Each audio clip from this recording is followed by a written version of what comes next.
స్నేహితులారా, ఈ సమయాన్ని బట్టి దేవునికి వందనాలు తెలియజేస్తూ ఉన్నాను.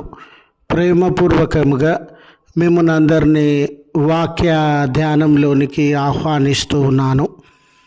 అవమానము తొలగిపోవును అనే ఆలోచనను మీతో కూడా పంచుకోవడానికి ఇష్టపడుతూ ఉన్నాను కనుక దేవుని యొక్క వాక్యమును మీరు ముగింపు వరకు ఆలకించాలని మీ కుటుంబ సభ్యులతోనూ తోటి విశ్వాసులతోనూ ఈ వీడియో షేర్ చేసుకోవాలని మీ ప్రార్థన మనవులు ఎట్టివైనను కామెంట్స్ రూపంలో కానీ ఫోన్ కాల్ ద్వారా కానీ తెలియజేయండి. నమ్మకంగా మీ కొరకు ప్రార్థిస్తాము.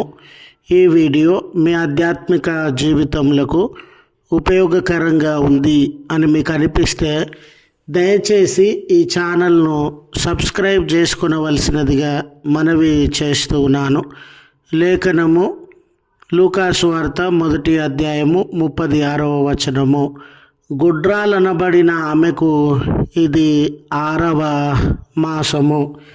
స్నేహితులారా, మన జీవితంలో ఏదో ఒక సందర్భంలో ఎన్నో అవమానములను మనము అనుభవించినటువంటి వారంగా ఉన్నాం. అవమానము రుచి చూడనటువంటి వ్యక్తి, నిందలు శ్రమలను రుచి చూడనటువంటి వ్యక్తి మన మధ్య ఎవరు లేరేమో. అందరి మధ్యలో అవమానింపబడినప్పుడు హృదయము విరిగిపోయి, అందరి మధ్యలో అవమానింపబడినప్పుడు కన్నీటికి శ్రమకి లోనై దుఃఖపడినటువంటి దినాలు ఎన్నో ఉండవచ్చును. చూడండి, కొన్ని పర్యాయాలు ఈ సమాజము మనకున్నటువంటి బలహీనతతోనే మనలను గుర్తించాలని ఇష్టపడుతూ ఉన్నటువంటి సమాజంగా మనము గమనించవచ్చు. మనకు ఎక్కువ మొత్తంలో అనారోగ్యం కలిగినప్పుడు మనకు ఎలాంటి అవమానం కలుగుతుందని అంటే రోగిష్టి అనే అవమానము కలుగుతూ ఉంది. అలాగనే మనము ఎక్కువ ఆర్థిక ఇబ్బందులతో బాధపడుతూ ఉన్నటువంటి వేళ అప్పుల అప్పారావు అలాంటి హేళనతో కూడిన అవమానము మనం పొందే అవకాశము ఉండింది. అయితే ఈ సమాజము మన బలహీనతనే, మన కన్నీటినే, మన యొక్క కొరతనే మన గుర్తింపుగా తీసుకొని ఆ కొరతను బట్టి వాళ్ళు నవ్వుతూ హేళన పాలు చేస్తూ, ఆ కష్టాన్ని బట్టి నవ్వుతూ హేళన పాలు చేస్తూ, ఆ సమస్యను బట్టి నవ్వుతూ హేళన పాలు చేస్తూ ఉన్నటువంటి సందర్భం. చూడండి స్నేహితులారా, మనము అనేక విషయంలో అపజయాన్ని పొందిన సందర్భంలో సమాజము ఎలా మనల్ని గుర్తించుకుంటుందని అంటే, ఒక లూజర్ అండి, ఆయన ఒక లూజర్, ఆయన అని అవమానిస్తున్న సందర్భం. చదవబడిన లేఖన భాగంలో కూడా స్నేహితులారా, మనము ఎలిజబెత్ అమ్మ జీవితం కొరకు జకర్యా ఎలిజబెత్ వారి జీవితములను గురించి పరిశీలన చేసిన సందర్భంలో వారు గర్భఫలమును పొందలేనటువంటి వేళ సమాజము వారికి ఇచ్చినటువంటి గుర్తింపు ఏమిటంటే గుడ్రాలుతనము కలిగినటువంటి వారు.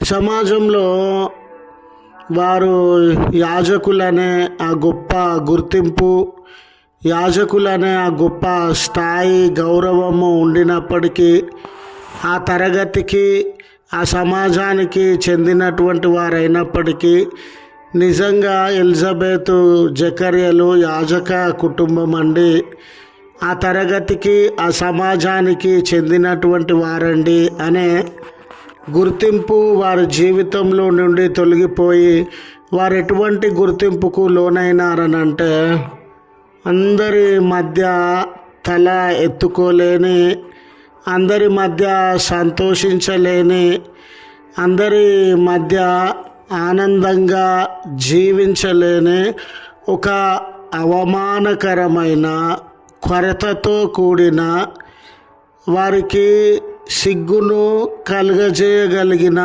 ఒక ఘోరమైన గుర్తింపుతో వారు జీవిస్తూ ఉన్నారు. ఆ గుర్తింపు ఏమిటనంటే గొడ్రాలు.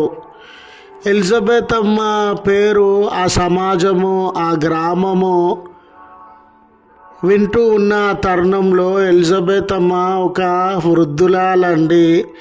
ఎలిజబెత్ అమ్మ ఒక యాజక కుటుంబానికి సంబంధించినదండి.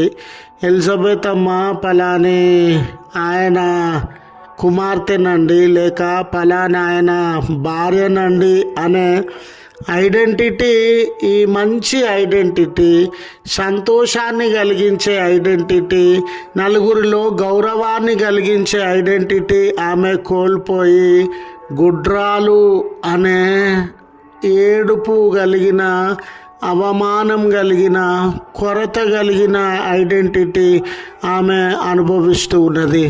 అలాంటి తరుణంలో స్నేహితులారా, ఆమె దుఃఖంతో కూడిన గుర్తింపును, అవమానంతో కూడిన గుర్తింపును, సిగ్గుకరమైన గుర్తింపును, తనలో ఉన్న నొప్పిని, తనలో ఉన్న ఆయాసాన్ని, తనలో ఉన్న బలహీనత లేమిని గుర్తు చేసేటటువంటి ఆ గుర్తింపును దేవుడు మార్చివేసి గొడ్రాలనబడిన ఆమె జీవితం నుండి ఆ గుడ్రాల్తనాన్ని తీసివేసి సంతాన భాగ్యాన్నిచ్చి గౌరవప్రదమైన, ఆనందదాయకమైన గుర్తింపును ఆమె జీవితంలో అనుగ్రహిస్తూ ఉన్నాడు.